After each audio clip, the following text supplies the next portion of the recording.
everyone. I want to thank all of you who posted these really thoughtful comments under the previous video, and I want to include in this, and this is the thank you that I'm providing here, to those people who disagreed as well, for several reasons. Number one, I think it's a good, healthy environment to have different perspectives, to have different opinions, different point of views. Also, in this case, reading some of these disagreements actually felt good because they were so nice, they were kind, they were very civilized, very respectful, and it's so refreshing to see this. You know how it is with the forums, especially online. Things can get really heated in a nasty way, not a constructive way, but a more destructive atmosphere. I call it poisonous, where people are attacking each other, calling each other names, profanity. I think that's one of the main reasons in the past I had refrained from posting casual, spontaneous videos, also making majority of my videos for my wonderful community at Newsbud. So yes, I want to thank you all. There were a couple of interesting comments there. I just wanted to specifically mention I had an individual from Chicago who disagreed with me and put forth very nicely, articulately, his perspective. He's one of those essential workers in Chicago who's out there working. He has personal first-hand experiences with some of the really heartbreaking cases. And if you're listening to this video, thank you so much for that very positive, respectful disagreement comment. And I understand where you're coming from, and I am not denying that, yes, there is this virus. COVID-19 is real. I am not one of those people who's saying, oh, this whole thing is what do they call it nowadays? Hoax, it's fake. No. And thank you for being brave out there, working, despite the fact that your opinion falls within the other camp. But I also want to provide the other perspective, including some of the doctors, physicians I have been speaking with, I have been communicating with, some of the articles written by doctors. There was one here, I don't want to even name here as a country, I don't want to get anyone in trouble here, but one doctor was explaining how these cases of death are being listed as COVID-19 coronavirus related, okay? Let's say one of his examples here, they brought in a patient, he's 80 or 81 year old, chronically ill, but he has pneumonia. And as you know, pneumonia can be very dangerous in elderly, and this person died during his third day in the hospital, and from pneumonia.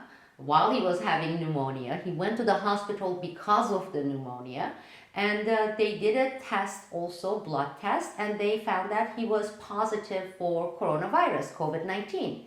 Now, in his death certificate, the death report, the hospital listed the cause of death as COVID-19, coronavirus. Now, he is one of many people in the list of deaths that we are hearing day after day after day being attributed to COVID-19. But did he really die from coronavirus, or did he die from pneumonia? Had it not been for this coronavirus pandemic, epidemic, whatever you want to call it, it would have been listed as old age, elderly, dying cause is, the cause of death is pneumonia. In this case it was, but he was also tested positive for COVID-19. Now this doctor was saying within his experience, okay? I'm not saying this is the experience of everyone. I haven't talked with every single doctors out there. But in this particular case, 2 to 3 out of 4 death cases that they are issuing certificate, there are other causes of death. COVID-19 is present, okay? The patient who dies tests positive, okay? And yet, for the cause of death, they are listing COVID-19. You see what I'm talking about here? Because of that, it is, I believe, it is rational, commonsensical, healthy to have this pause when we see these numbers that look, oh, 15,000 more people died from COVID-19, okay?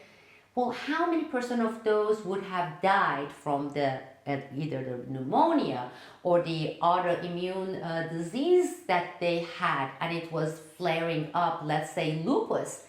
None of these, this information is being provided. We are only seeing the sexy numbers, and sexy not in a good way sexy, but the frightening, the scandalous sexy. That's what I'm talking about. So what I'm trying to say here, I'm not saying you're wrong. I'm not saying I am right. This is not a kind of a team competition. This is not a battlefield. This, hopefully, this forum under my YouTube channel, of course I know Newsbud is a place where we can engage in discussion without having this fear of being ostracized or attacked, whether some majority in a particular forum are of particular opinion. So anybody who comes and expresses an opinion and disagrees gets to be attacked and called nasty names. I don't know, about a year ago, I know I ended up cleaning up my YouTube account, and yes, unfortunately, I was really pressured and forced to block many people who engaged in those types of ugly behavior, name calling, etc. To make the long story short, reading these comments, thank you so much. It was great to read all these different perspectives, including those of you who disagreed with me, those of you who expressed disappointment. Thank you for sharing that with such a constructive, respectful way. Now, with that said, one of the most frequent questions I have been getting for the past, I would say since the day one when I became a public figure, when my case was leaked to Washington Post, to 2 journalists there with the FBI as a whistleblower, etc., has been, is she a Republican? Is she a Democrat? You know, is she conservative? Is she a liberal? Is she red? Is she blue?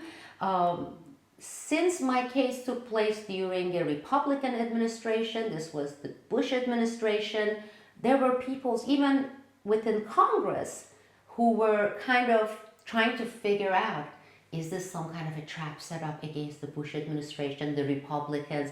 Is this something the Democrats, are propping up here to get us, because it happens. I'm not saying it's not valid, because we tend to see those cases. Let's face it, that's real, okay?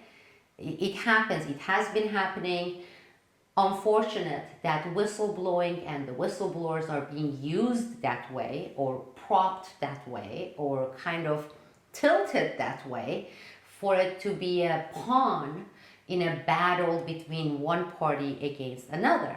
Nonetheless, they were trying to figure out, what was I there? What is this woman about? Is she a Republican or is she a Democrat? And then 2 senators, and these were senior senators in Congress, who came out really outspoken, supporting me. They were the ones who conducted the investigation through their team, because they were part of the Intelligence Committee and the Judiciary Committee. I was actually fortunate because one of these senators was a Republican, a well-known good man, Chuck Grassley, and the other one was actually a decent human being, a good person, Senator Patrick Leahy, a Democrat, a well-known Democratic senator who's been a senator for years and years. And this actually is unusual to see, and it should have been enough to satisfy that curiosity out there on what is she? Is she a Republican? Is she a Democrat? But no, it was not. Fast forward, we had the Obama administration. I would say the first real administration in the history of the United States when we got to see whistleblowers actually being jailed.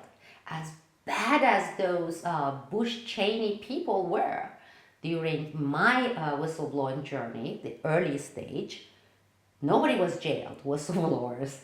Then we got a Democrat, liberal, supposed liberal, I would call it more neoliberal, became a president, and lo and behold, we started seeing whistleblowers actually being tried and sent to jail, okay? So maybe I was fortunate that I didn't blow the whistle, or that my case did not take place during the Obama administration. If you go and check the history, it was my job, because I have an organization, National Security Whistleblowers, to check on these types of facts and get my facts straight, okay? So Obama, supposed liberal, a Democrat, was the only president in the history of the United States to come in power and start jailing not one, not two, but several whistleblowers. Okay, let's get that straight. So as soon as I started criticizing, being outspoken about that, then it was, she's showing her true colors. She's red, okay? She is a right-wing Republican. Actually, they called it in a much nastier way. They call, I don't want to even get into that. Anyhow, this has been the case issue. So I'm going to go ahead and answer this and talk about it in public, because I don't have anything to hide.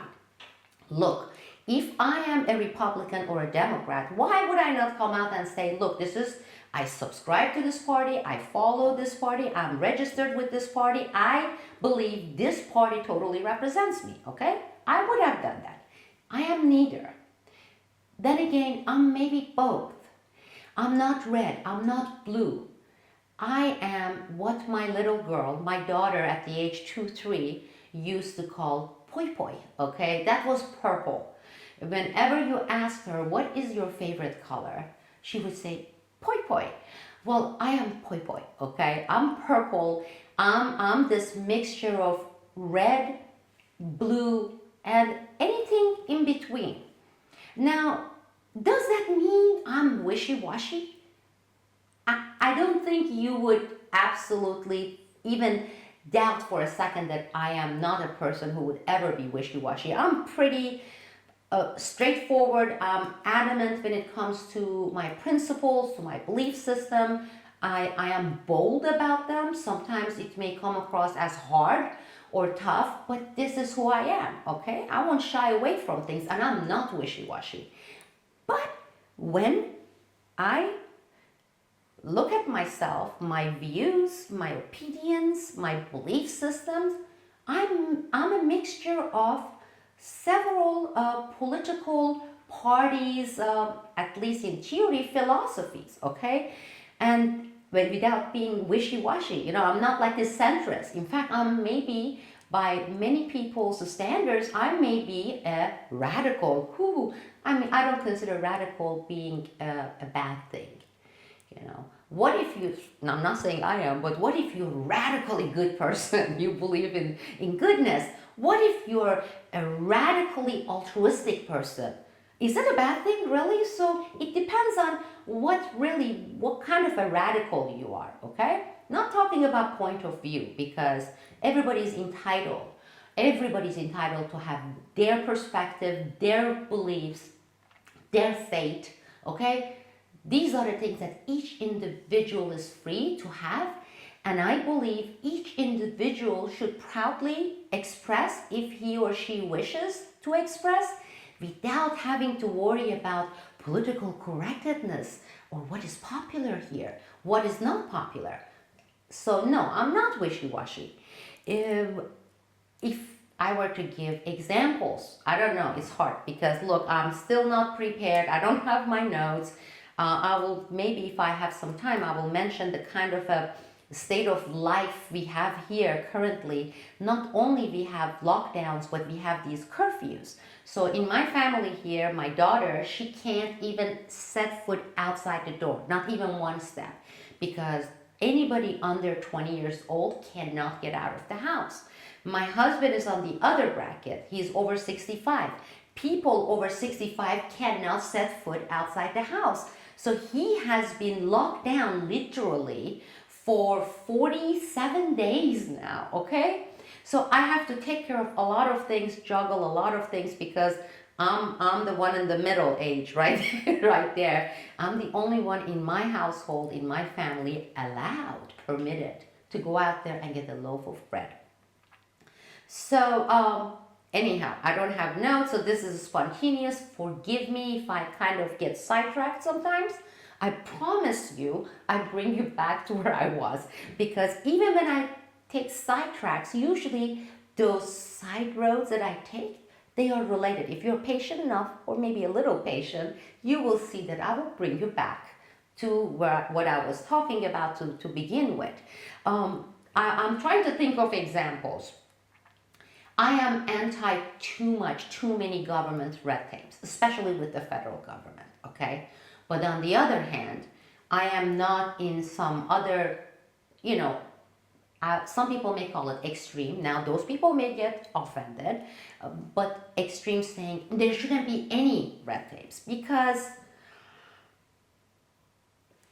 as long as it's within acceptable, commonsensical level, okay.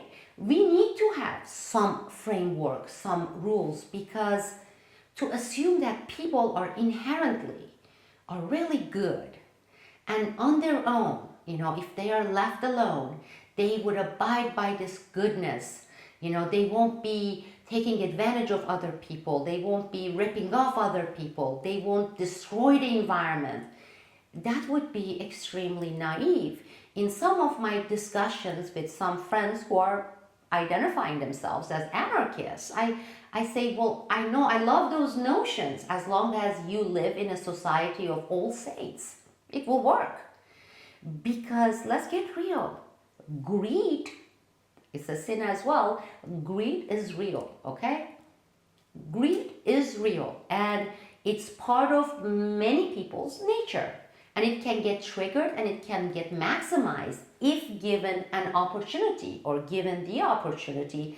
So I don't subscribe to this notion that says, oh yeah, if you let them be 100% in like the utopian, anarchic framework to do anything, everybody will be, or majority of the people will do good, and then the even if those who are bad will be kind of expelled by the majority who are good. I don't subscribe to that. So within this logical, moderate framework, yes, to a certain degree, there can be. For education, I believe I'm a strong believer of, first and foremost, parental rights, okay? And parental authority. Parents should have the say on their children's education. It's not something that can be ever or should be ever dictated by the powers, okay, up there. And within that, I would say, yes, the task of the government side, I can see it being under the state or even county authorities, because I don't believe in one size fits all. I mean, that is a crazy notion, okay? One size fits all, I don't think there is anything that I can think of, okay? Whether it's cosmetic makeup, whether it's clothes, whether it's food, whether it's a diet type, there is no such a thing as one size fits all. But that's what the federal government says, okay? It says, this is what I dictate, and you as teachers, you go and implement, okay? I don't believe in that. I'm just trying to give examples. Privatization, I'm for it, but within, again, limitations. I am absolutely and radically, I'm going to put the word here, I want it to be out there, so I'm preempting anyone who wants to call me a radical, radically oppose the notion of private prison system. which we have, the only country that has private for-profit prison system, that is immoral, that is gross, that is wrong, okay? That is wrong. There are certain industries that should not be privatized, prison system being one. Now, as far as healthcare goes, I'm torn because our healthcare system, our private healthcare system is in the most horrific, bloated, broken, disastrous state. Is it because it's private? Or some things took place? Because if you go back 50 years ago and it was still private, it was not this. Something is wrong with this, with the system of our healthcare. And we must figure out how to fix it. Whether the fix is nationalizing it, and if that's the only conclusion we can arrive together, okay, then be it. But first we need to conduct diagnosis and figure out where did it go wrong? How did it get to be so horrific? Why is it that the cost of getting the tiniest treatment in the United States is 100 times, 150 times, in some cases 1,000 times higher than in other countries, including in Canada? So I don't want to get into discussing healthcare. So that's healthcare. I have some point of views and belief system that are conservative. I have, again, certain belief systems, as I said, like prison system, the healthcare system. There are other stuff about education that I'm in between. There are cases that people will say, oh, this is a liberal notion. And then there are those that lean more towards libertarian. So what do? You take red, you take blue, and you take these two colors, you shake it, okay? And what do you get? Especially if you dot a little bit of green and a little bit of, what do you get? You get multi-shaded purple. That's what I am. I am a multi-shaded purple. And I dare say, and I'm going to dare to say here, that I believe I'm not alone. I believe a lot of people, if and when they think about it and think of it, they find themselves in a similar position. Not wishy-washy, not centrist. I don't like that word, okay? I really, really don't like that word. I'm not centrist in anything. I always have like a strong opinion. I'm not like, oh yeah, a little bit of this, a little bit of that. No, that's not me. But we are complicated people. And this notion that says, just like one size fits all, to say one party fits all my belief system or my moral values, my economic point of view on finances, I think that's radical to an extreme, okay? So no, I'm not defined as Republican or Democrat. With that said, I know there was one commenter who expressed disappointment with me and saying that, oh, I somehow in my previous video, I insulted Trump with what I refer to as MAGA.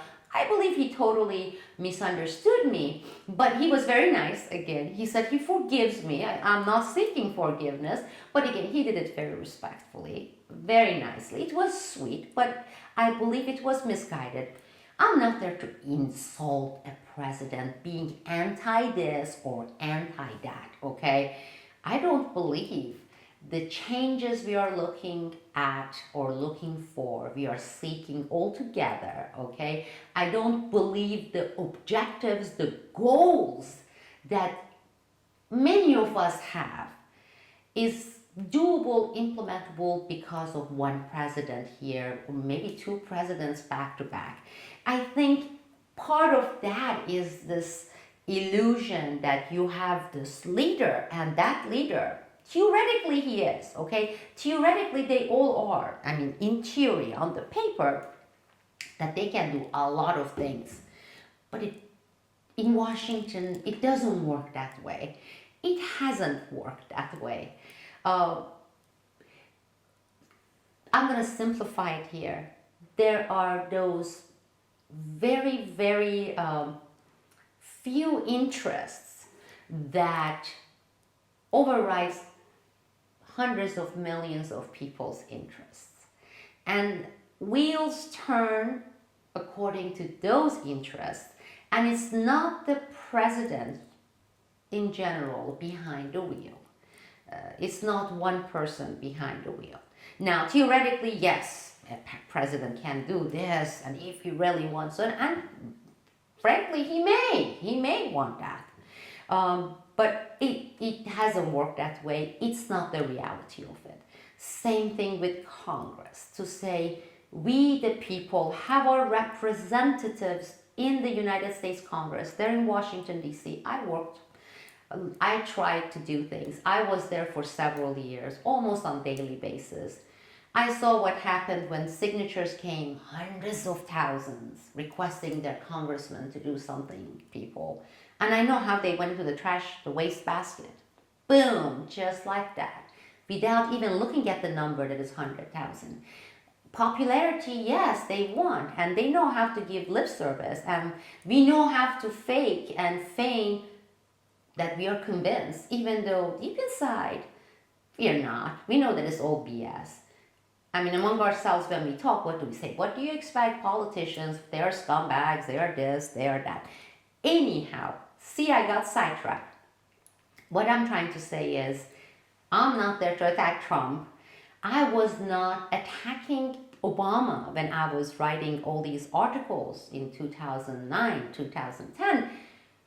It was the notion of hypocrisy, okay? It was the notion of hypocrisy, and also this curiosity to see how many of those Democrats, or later, let's say during Trump administration, Republicans, are objective enough to say, look, I may have voted, yeah, I voted, I supported it, but I'm man or woman enough to stand up and say, I was wrong. You know, he was a hypocrite after all. It was wrong. The other one was worse, and this one is worse, and the next one probably, well, admit it. But when it gets to this team and the battle fronts, and then this polarized partisanship, it no longer becomes that kind of a sensibility where we can admit to things and say, where did we go wrong? How can we fix this? Maybe this is not the way. Maybe there are other ways that we haven't tried. We should try. We should have that. But no, with this polarization, even when we know, we know that our men or women didn't work out, it's so polarized that we have to defend it till the end and say, no, he or she is the greatest, okay? And you're either for him or for her, or you're against. I don't like those notions. And finally, with the title of this video, you gotta be paying attention and saying, what is that CSPN? Don't worry, I'm gonna address that because I have been thinking, I have time in my hand to think about all sorts of different things. And now that we have opened, being inside this quarantine, the floodgate talking about things, okay, unplugged. I don't worry about who's gonna block me, who's gonna hate me, who's gonna be anti me from now on, who's gonna love me. I love the ones who love me. I love you all too, because I see some really, I read nice, encouraging, supportive, sincere comments. And it's heartwarming. So I'm not saying that, oh, those things don't mean anything to me. Yes, it does. Those things mean a lot to me too. And anybody who would say, oh, I don't care people being nice to me and being so kind, BS, okay? Don't buy into that.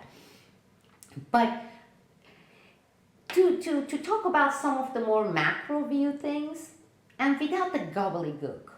And what do I mean by that when I say gobbledygook? Not this formal theoretical ways, okay? And next video, I'm going to be talking about that, what I mean by gobbledygook. There are pies and charts and the gobbledygooks, and we get these, you know, these organizations that do that. And then we get people who get up and deliver that, and that's not what we need. A lot of things can be said in a very straightforward and simple way. Sure, I mean, it's a pompous desire, ego to say, I want to sound so educated, okay?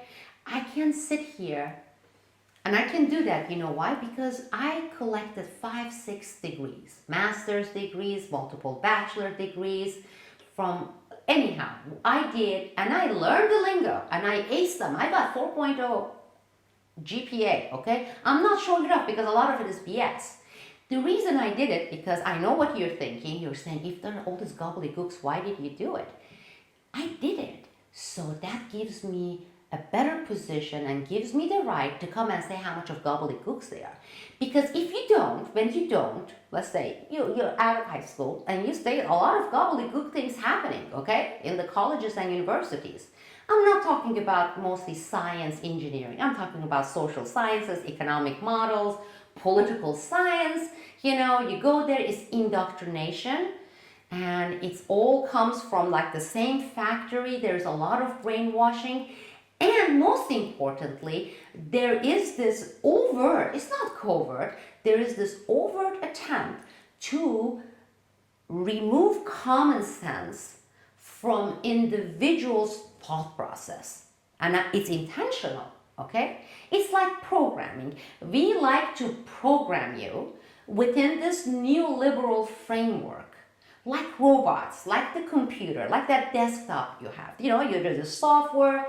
This is what you should think about environment. This is what you should think about social security. This is this, and this is that. Now you get out of this university with your PhD or master's degree, and just like you have been completely blind, and do the things that you're programmed to do.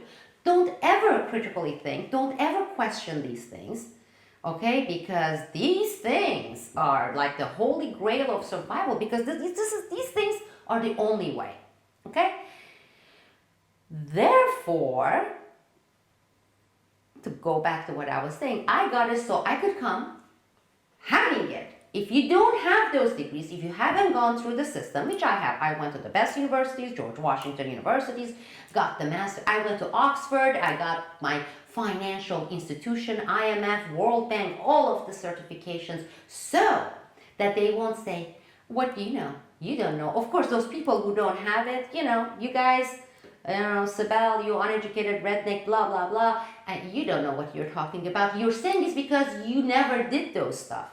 So you're poo-pooing because you don't have it. But if I said it to myself, and I was like in my 20s, I said, I want to get it all the way.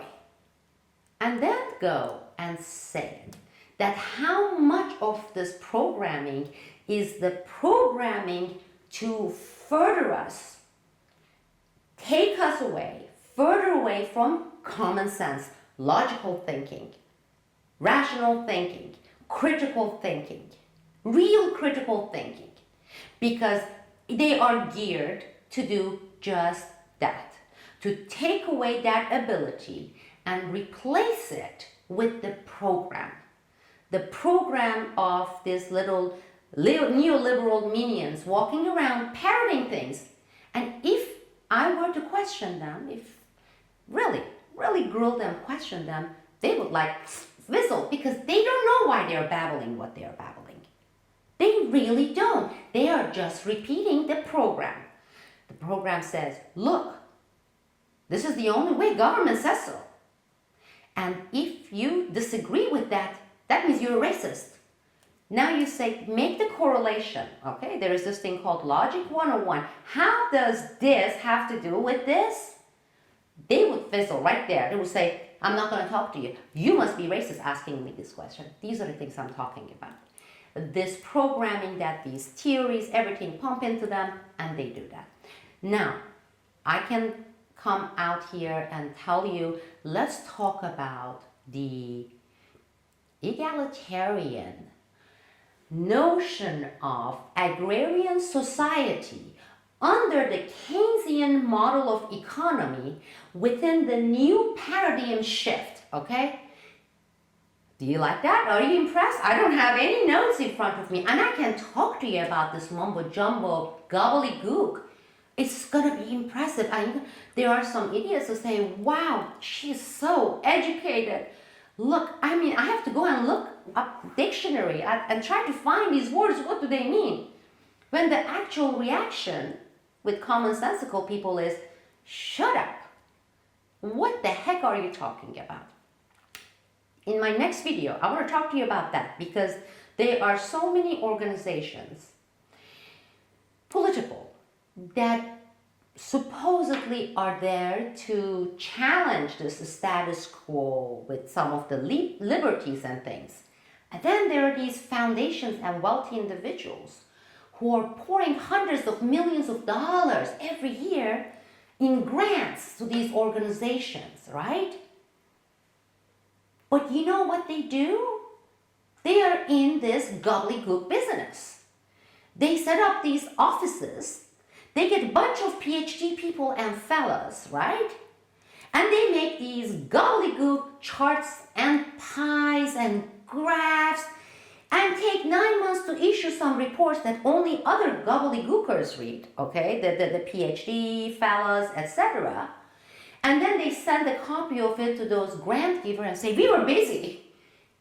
Are they connecting with people? They may mean well. No.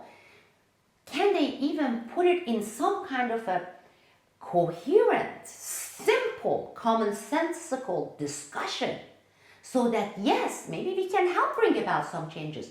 No. They're in gobbledygook business. So I'm going to talk about that. And I hope you understood when I talked about me being purple. Color me purple. I'm not red. I'm not blue. I have never been red or blue. I haven't voted red or blue, okay? I am not. It's my track record. People can go and check. I used to live in Alexandria, Virginia, Washington, D.C. area. Then for the past 8 years or so, it's been in the state of Oregon. So I believe nowadays with all our lives being available online, you can go and check it for yourself. You will see that I don't have any track record with any parties because I don't let things define me, limit me, put me in this box and force me to engage in groupthink and force me to take sides, be part of a team, and all I do is survival and attack the other side. That, we're not going to get anywhere, people. I really believe it. Now, correct me in the comment section if you think I am wrong. And I said, I love it. I love reading your comments, whether you're agreeing or disagreeing, as long as you do it respectfully, coherently, you know. Don't come and call me names or other people in the comments. Don't call them names. Even if they sound like an idiot to you, let's not call them names, okay? People are entitled to their belief system and opinion, okay? So if you disagree, go ahead and put it in the comment section and let me know why. I believe a lot of us in the US, a lot of people think the same way. I don't believe that the majority of Americans see themselves as I'm in this team, and excuse me, I'm all this. That size that says Republican or Democrat fits me 100%. And it fits my brother-in-law who is in the same team. No, it's not. I think we are more mixed because it's commonsensical, it's normal. Let me know what you think about this. And in our next session, let's talk about this gobbledygook business. I know it sounds like, what is she talking about gobbledygook? I'm going to give you examples. And you're going to say, man, she's right. There are a lot of gobbledygookers out there. So we'll talk about gobbledygookers in our next session. Thank you all. This is Sibel Edmonds, and see you soon.